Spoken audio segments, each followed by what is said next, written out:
they change. Congratulations on the film. Let's talk about your own relationship with Bob Marley, his music and his spirit, and how you came to this project. Yeah, I think like many of us, I had heard his music growing up in my household, and I can't remember the earliest times, but I remember it was always around. My dad was a musician, so he always had guitars around the house we trip over, and Bob was always around. And when the project came to me, I received the script, and it was written by Terrence Winter and Frankie Flowers. That was the first draft. But I didn't want to open it because I didn't know if it was real. I didn't know if they had the rights to the music and what it was all about. So I did some investigating, and sure enough, the family was involved. And Ziggy was on my very first call as a producer for the film. And yeah, my interview and hiring was in part with the family. So that was, yeah, it was scary and also daunting to think we can come close to Bob or even even attempt to. But I also thought, they're going to make this movie. We should try to make it with care. So one of the challenges with working with a family is that you need to get beyond the myth and actually deal with the real individual as best as you can. One of the huge advantages is the incorporation of the music. So I'm wondering, A, if you could talk about as a filmmaker about making sure that you were able to thread that needle, but also how you use the music, how you use potentially solo tracks, how you use vocal arrangements, who was singing Bob or who was singing themselves. All of that is a heavy question, but it's, I think, fundamental to this telling that maybe some people are slightly skeptical about, but people should be pretty excited about. Yeah, of course, and I was skeptical too. It's like there's so much of Bob's life to tell which part, and part of that was choosing which portion of his life.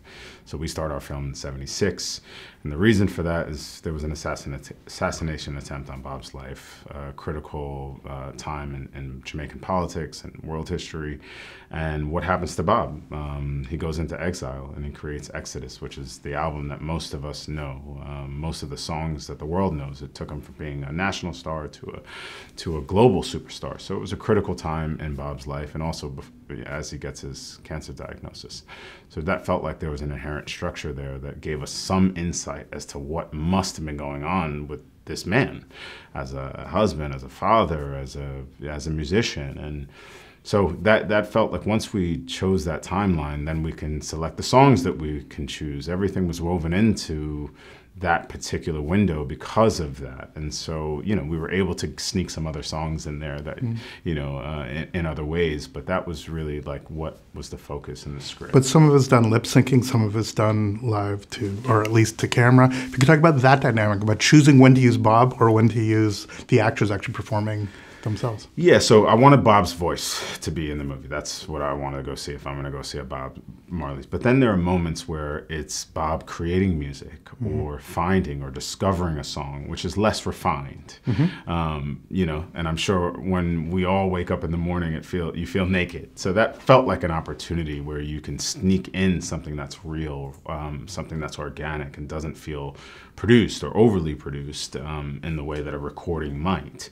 And so I think that there were ways to kind of do that. We have Bob creating music in his bedroom, we have rehearsal space, we have a recording studio, and then we have live performance.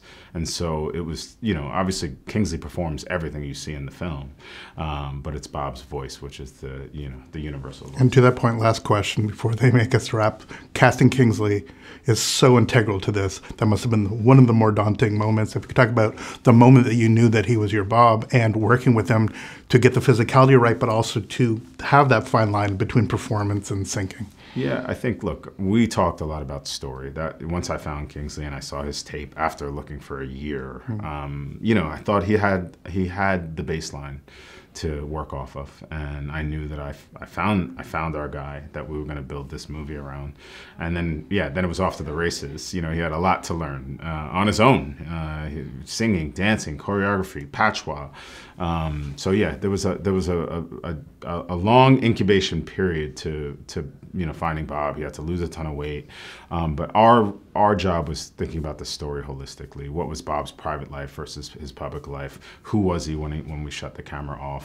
And just talk through that story repeatedly ad nauseum until we were able to create something that I think hopefully did justice to who Bob is. Well, it's very fitting that we have a film that's a baseline and a baseline. So thank you very much, as it were. Congratulations on the film, and thanks for coming to Trump. Okay. Take care.